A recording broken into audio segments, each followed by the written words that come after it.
반갑습니다. 마음이 즐거워지는 치료놀이라는 제목으로 오늘 여러분들과 함께 할 건데요. 안녕하세요. 저는 부산에서 아이숲 아동 상담심리센터를 운영하고 있는 주수희라고 합니다. 너무 반갑습니다. 치료놀이에 대해서 들어본 선생님도 계시겠지만은 조금 낯선 분도 계실 거예요. 그래서 오늘은 짧은 시간이지만 치료놀이가 어떤 건지, 그리고 현장에서 어떻게 치료놀이를 적용시킬 수 있을지에 대해서 살펴보고자 합니다. 제가 강의 의뢰를 받았을 때 부적응 유아들을 위해서 현장에서 지원할 수 있는 프로그램이 중에 하나로 또 소개를 해달라고 연락을 받았어요. 그래서 우리가 원에서 있다 보면은 적응을 하기 힘들어하는 아이들을 위해서 좀 안타깝기도 하잖아요. 우리가 어떤 도움을 좀 줄 수 있을까를 많이 고민하실 것 같아요. 그 아이들을 위해서 치료놀이가 좀 잘 활용이 되었으면 좋겠습니다. 자, 그렇다면 부적응 유아 지원을 위한 치료놀이는 어떻게 또 적용이 될 것인가? 부적응 유아는 어떤 아이들을 말하는 걸까요? 원에서 우리가 흔하게 만날 수 있는 아이들일 텐데 물건을 던진다거나 친구를 때린다거나 민다거나 그런 공격적인 행동을 하는 아이들, 그리고 적응하는 데 시간이 많이 걸리고 그 무리 속에서 함께 놀이하는데도 힘들어하는 아이들, 또 위축 행동을 보이는 아이들, 그리고 뭐 같은 자리, 같은 패턴들을 좀 이렇게 고수하려고 하는 아이들, 강박적인 성향을 가지고 있거나, 그리고 좀 더 아기 흉내를 내거나 아기 소리와 같은 정서적으로나 행동적인 부분에서 퇴행 행동들을 가지고 있는 아이들, 위와 같은 부적응 행동으로 인해서 원생활에 잘 적응하지 못하고 갈등을 일으켜서 친밀한 관계 형성에 어려움이 있는 유아를 우리가 부적응 유아라고 이야기를 하죠. 자, 그렇다면 우리가 부적응 유아는 왜 이렇게 원생활에 적응을 하기 힘든 아이로 되었을까요? 왜 이렇게 적응이 어렵게 되었을까? 우리가 적응이라고 할 때는요, 아이가 처음 태어나서 가장 처음 만나게 되는 사회 집단을 우리가 생각해 볼 수가 있는데, 아이가 태어나서 가장 처음 만나는 아주 사회 집단은 가정이죠. 그래서 가정 안에서 부모하고의 어떤 애착을 형성을 했는가가 이후의 발달에 영향을 미치기도 하고, 특히나 우리가 학교나 어린이집이나 유치원이나 집단 생활 안에서 또래와의 관계를 맺는 데 있어서 매우 중요한 역할을 할 수밖에 없죠. 우리가 안정적인 애착을 가진 아이들하고 또 불안정 애착을 가진 아이들이 원에서 생활하는 패턴들이 사실 많이 다르잖아요. 물론 원에서 갈등이 생길 수도 있지만 안정적인 애착을 잘 형성한 아이들은 그런 어려움들을 또 잘 극복해 나가기도 하죠. 그런데 이제 원에서는 이제 이런 아이들을 위해서 도움을 주고 싶은데 어떻게 할 수 있을까요? 또 우리는 교사이기도 하고 선생님의 역할에서 어떤 도움을 좀 줄 수 있을까? 원에 와서 또래 친구들하고 긍정적인 관계를 만드는 것. 그 다음 또 빨리 친밀해질 수 있는 그런 놀이를 통해서 도움을 줄 수 있을 텐데, 사실 우리는 또 그룹으로 또 아이들을 만나고 있잖아요. 한두 명의 아이들이 아니고 몇십 명의 아이를 만나다 보니까 생각만큼 쉽지 않을 때가 있는데, 기회가 된다면 뭐 아침 첫 시간이나 자유놀이 상황에서나 또 점심시간에서나 개별 아이들을 또 만나서 이런 치료놀이들을 활용을 해본다면 선생님하고 아이하고 더 돈독한 또 관계를 만들 수가 있을 거예요. 또 선생님이 또 제2의 애착의 대상이 또 되어줄 수도 있으니까요. 자, 그렇다면 치료놀이가 뭘까? 말 그대로 치료 플러스 놀이예요. 테라피 플러스 플레이. 그럼 어떻게 하는 놀인가? 현장에서 어떻게 이걸 적용을 할 수 있을까? 내가 놀이치료는 들어봤는데 놀이치료와는 어떤 차이점이 있을까? 우리가 놀이치료 같은 경우는 문을 열고 그 놀이실에 들어갔을 때 몇백 개의 장난감이 있는 공간, 연상이 되시나요? 본 적 있으신 분도 계실 것 같고, 몇백 개의 장난감이 있는 공간이죠. 그 장난감을 매개로 해서 선생님하고의 어떤 상호작용이 일어난다면, 치료놀이 같은 경우는요, 환경 세팅 자체가 굉장히 다르기도 해요. 문을 열고 들어갔을 때 빈 방이에요. 장난감은 우리가 흔히 말하는 장난감은 하나도 없거든요. 그럼 뭐 하고 놀까? 아주 기본적인 재료만 있어요. 풍선이나 스티커나 휴지나 보자기 이런 것 언제든 변형 가능한 그런 재료들만 가지고 있어요. 그러다 보니까 어떤 특징이 있냐면 크게 장소에 구애받지 않는 것. 내가 많은 어떤 인형들을 가지고 이동하지 않아도 되기 때문에 어디에서나 선생님 몸만 좀 건강하다면 기본적인 재료들은 가지고 굳이 없어도 특히 치료놀이 같은 경우는 어떠한 재료 없이도 할 수 있는 놀이가 꽤 많이 있거든요. 그래서 그런 세팅에서 가장 큰 차이가 나는 거. 그리고 치료놀이 같은 경우는 어떤 걸 또 메인으로 두고 있냐면 우리가 아이가 태어났을 때 건강한 부모하고 아이 사이에서 일어나는 건강한 상호작용을 모델로 두고 있어요. 그래서 애착, 개입, 자아 존중감, 타인에 대한 신뢰를 강화시킬 수 있는 심리치료 중에 하나라고 볼 수가 있어요. 애착이란 단어가 사실 우리가 많은 것을 예견해 주기도 하고 또 많은 또 해답을 찾아가는데 중요한 키가 되기도 하잖아요. 그래서 부모하고 아이하고의 건강한 애착을 다시 재형성하는 것에 치료놀이는 가장 메인 목표를 두고 있어요. 그렇다면 치료놀이의 대상은 누가 될까? 어린 아이들 18개월에서부터 13세 사이의 아동을 저는 만나고 있는데 책에서 보면은요 아주 어린 아이들에서부터 청소년 또는 성인 또는 노인까지 대상이 가능하다고 되어 있기는 해요. 근데 막상 치료놀이를 해보니까 영아들, 영유아들, 초등학생 6학년까지가 좀 더 어떻게 보면 내가 치료를 진행을 했을 때 바로 좀 즉각적인 효과를 또 볼 수 있는 대상인 것 같아요. 그리고 정서적으로 많이 위축이 되어 있거나 두려움이 많은 아이들, 원도 그렇잖아요. 보통 우리가 3월 달에 아이들을 만나서 적응하는 시기가 지났음에도 불구하고 원에 오는 걸 굉장히 힘들어하는 아이들, 탐색하는 시간이 많이 걸리는 아이들, 두려움 같은 그런 내면화된 문제를 가지고 있는 아이들, 그리고 분노나 공격성이나 이런 부분과 같이 외현화된 문제를 또 가지고 있는 아이들, 이런 아이들이 가장 또 자주 방문하는 사례이기도 해요. 한편으로 생각하면은 우리가 원에서 아유 이 친구 어떡하나 하고 염려되는 아이들 있죠. 그 친구들은 또 흔하게 또 치료놀이의 대상이 되기도 해요. 그 다음에 발달에 어려움이 있는 아이들. 이 부분은 조금 우리가 심리적인 부분과는 별개로 생각해 볼 수가 있는데 자기 조절이 힘든 아이들. 그 다음에 자폐 스펙트럼에 있는 아이들. 다른 사람하고 상호작용이 굉장히 힘들죠. 눈 맞춤도 어렵고. 상호작용을 시도하거나 반응하는 것도 현저히 또 낮은 그런 친구들도 있기도 하고요. 그 다음에 발달이 지연된 아이들. 심리적인 부분뿐만 아니라 특히 치료놀이 같은 경우는 발달에 어려움이 있는 아이들까지도 함께 또 대상으로 넣고 있기는 해요. 그 다음에 위탁가정이나 입양가정. 한국 사회에서는 위탁 가정이 그렇게 아주 흔하진 않은데 미국에서는 위탁을 하는 가정이나 입양 가정을 굉장히 흔하게 또 볼 수 있기도 해요. 그래서 그때 제가 미국에 있을 때도 보면은 엄마는 노랑머리인데 이제 검정색 머리 아이를 또 데리고 온다거나 굉장히 흔하게 많이 봤던 것 같아요.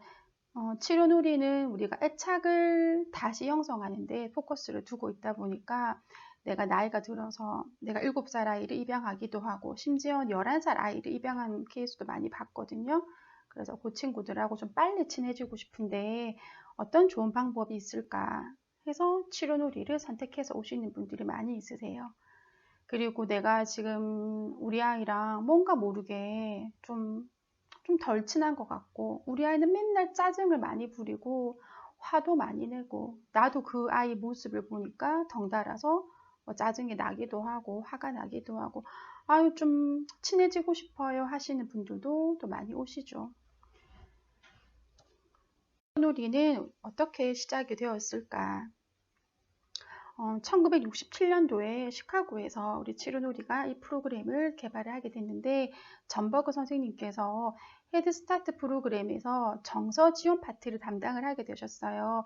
그런데 도움이 필요한 아이들은 너무 많고 또 단기간 안에 어떤 도움을 주고 싶고 어떻게 하면 좋을까 고민을 하다가 이제 만들어지게 된 게 치료놀이의 시작이라고 볼 수가 있어요. 현재도 시카고에서 이제 치료놀이 학회가 있기도 하고 초급, 중급, 고급 과정이 이루어지고 2, 3년에 한 번씩 이제 국제 학회가 이루어지긴 하는데 지금은 코로나 때문에 당분간은 이제 만나지 못하고 있는 상황이고요. 치료놀이에 대해서 좀 궁금하신 분들은 제가 사이트를 적어 놨는데 therapplay.org라고 해서 이 사이트에 들어가면은 이제 미국 사이트로 바로 연결이 되고요. 한국에서는 이제 한 12년 전에 치료놀이 협회가 만들어졌어요. 처음 한국에 들어오게 된 게 한 20년 전이었던 것 같아요. 19년, 2002년도에 제가 처음 치료놀이를 또 접하게 됐는데 그때 막 처음 들어왔을 때였거든요. 한 19년, 20년 전에 한국에 치료놀이가 소개가 되고 그 이후에 한 9년 정도가 흘러서 치료놀이 협회가 만들어졌어요. 이것도 우리가 매 방학마다 또 워크숍이 열리기도 한데 지금은 코로나 때문에 잠깐 중단이 되어 있기는 해요. 자, 그렇다면 치료놀이는 어떤 또 가지고 있는가? 앞에서 잠깐 언급을 하기는 했는데요. 어떤 특징들이 있냐면 이 세 가지가 가장 메인 키워드라고 볼 수가 있어요. 터치하는 거, 접촉. 다른 치료에 비해서 신체를 접촉하는 놀이가 굉장히 많아요. 우리가 미술 치료를 한번 생각해 보세요. 내가 뭐 미술 치료 잘 모르긴 하더라도 한번 연상을 한번 해보세요. 뭔가 그림을 그리고 만들기를 하고. 자, 음악 치료 잘 모르긴 하겠지만 잘 모를 수도 있지. 근데 생각할 때 악기를 연주하고 노래를 부르고 뭐 이야기를 하고 놀이 치료도 마찬가지로 내가 무언가 장난감을 가지고 내 감정을 표현을 하고. 그런데 이 치료놀이는요. 네, 보세요. 지금 미술이나 음악이나 놀이치료 같은 경우는 선생님하고 치료사와 아이들 사이 간에 신체적인 접촉이 그렇게 많이 일어나지는 않아요. 상상을 한번 해보세요. 그렇죠? 그런데 치료놀이는요. 대부분의 놀이가 접촉을 통해서 이루어지는 게 거의 대부분이에요.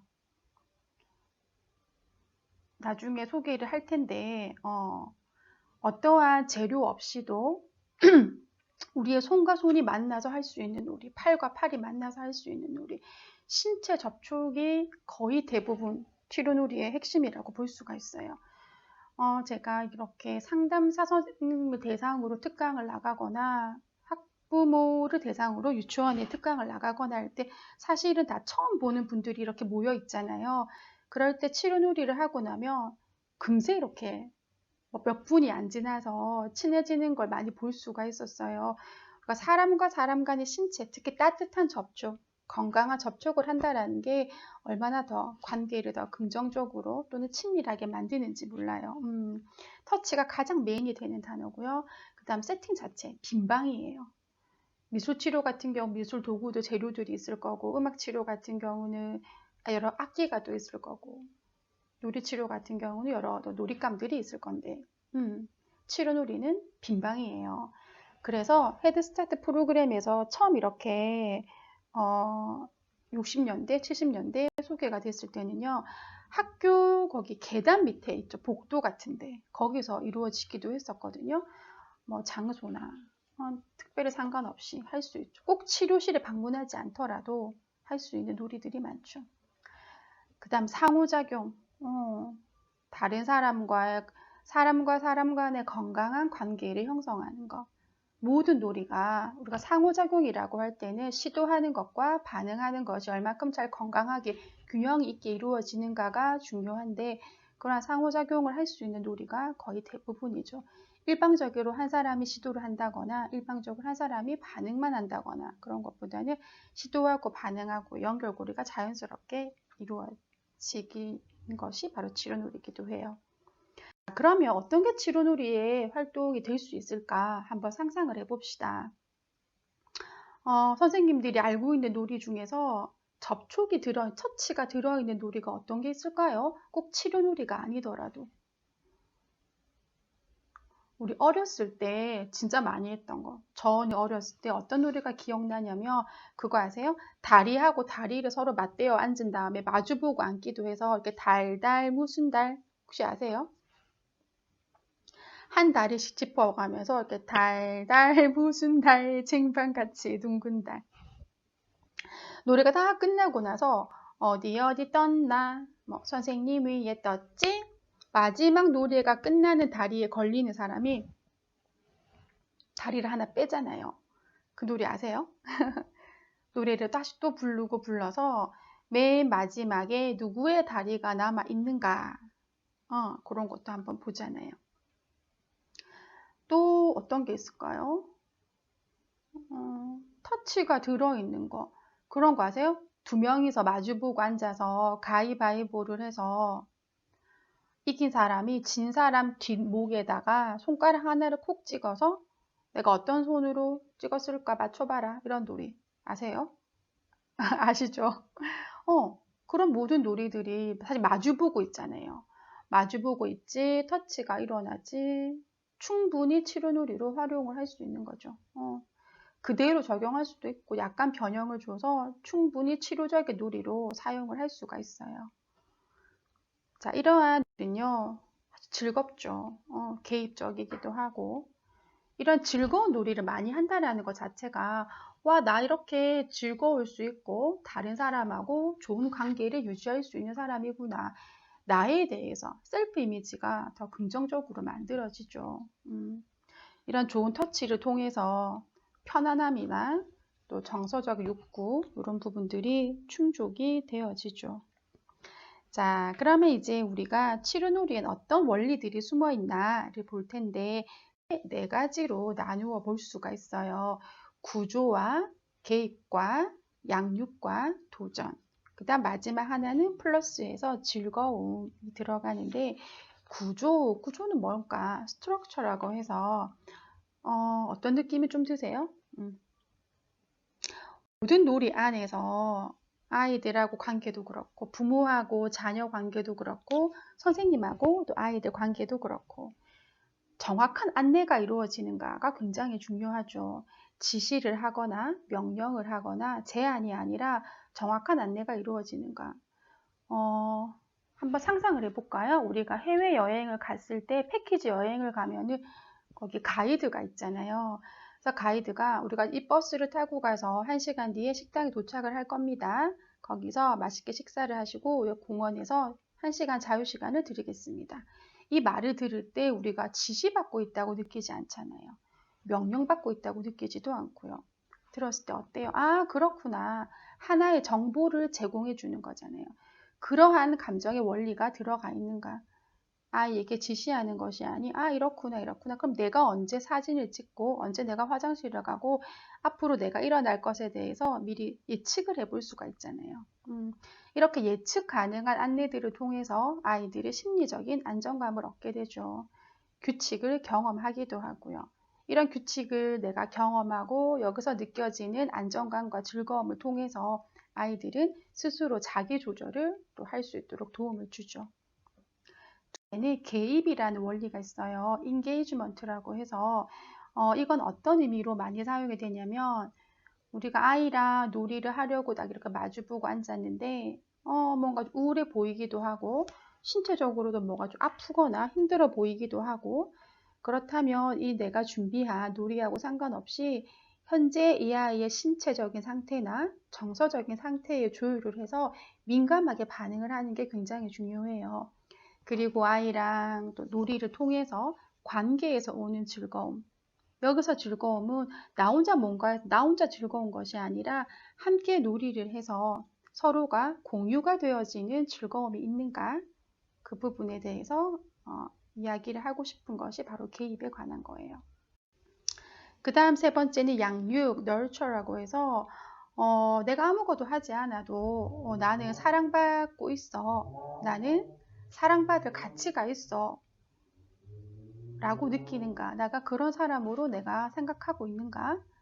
그리고 놀이 안에서 내가 더 어린 시절에 충족되지 못한 욕구를 만족시킬 수 있는 놀이가 이루어지고요. 양육적인 놀이를 통해서 아이가 진정이 되기도 하고 안정을 되기도 하죠. 그리고 때로는 그런 아이들 만나보죠. 선생님이 도와주려고 한다거나 뭔가 어떤 따뜻함을 제공하려고 할 때 그것을 거절하는 아이들도 있어요. 괜찮아요. 됐어요. 성인의 보살핌을 편하게 받아들이지 못하는 아이들도 가끔씩 만나죠. 사실 이런 부분도 내가 양육이라는 부분, 내가 충분히 나는 괜찮아, 나는 사랑받을 가치가 있어 라고 편하게 느끼는 아이들은요, 성인의 보살핌도 또한 편하게 받아들이죠. 마지막 도전, 챌린지. 도전은 현재 아이의 발달 수준을 우리가 이해할 필요가 있어요. 정서적인 상태도 마찬가지고 신체적인 상태도 마찬가지고요. 현재 발달 수준에 적합한 이런 도전적인 과제를 제공을 하는가. 그것이 잘 되어졌을 때 조금씩 더 확장을 할 수가 있겠죠. 그리고 그 과제를 잘 탐색하고 수행할 수 있도록 성인이 어떻게 격려하고 지지하는가. 그리고 이 도전도 우리가 혼자서 하는 것이 아니라 함께하는 활동으로 이루어집니다. 이 네 가지가 치료놀이에서 중요하게 다루어지는 놀이고요. 사실 이 네 가지 이 원리를 간단한 요 시간을 통해서 100% 이해를 하기는 쉽지는 않을 거예요. 아, 이런 것들이 있구나 정도만 생각해도 괜찮을 것 같아요. 자, 마지막은 즐거움, 플레이풀니스라고 해서 모든 파트에서 도전적인 놀이를 하든 개입적인 놀이를 하든 양육적인 놀이를 하든 다 즐거운가? 즐거움이 얼만큼 있는가를 확인하고요. 그리고 함께 놀이하는 모든 멤버가 다 즐거운가? 이 부분에 대해서 이야기를 합니다. 치료놀이 이론 여기까지 살펴봤고요. 그 다음 영상에서는 치료놀이의 실제에 관해서 한번 놀이를 해봅시다. 수고하셨습니다.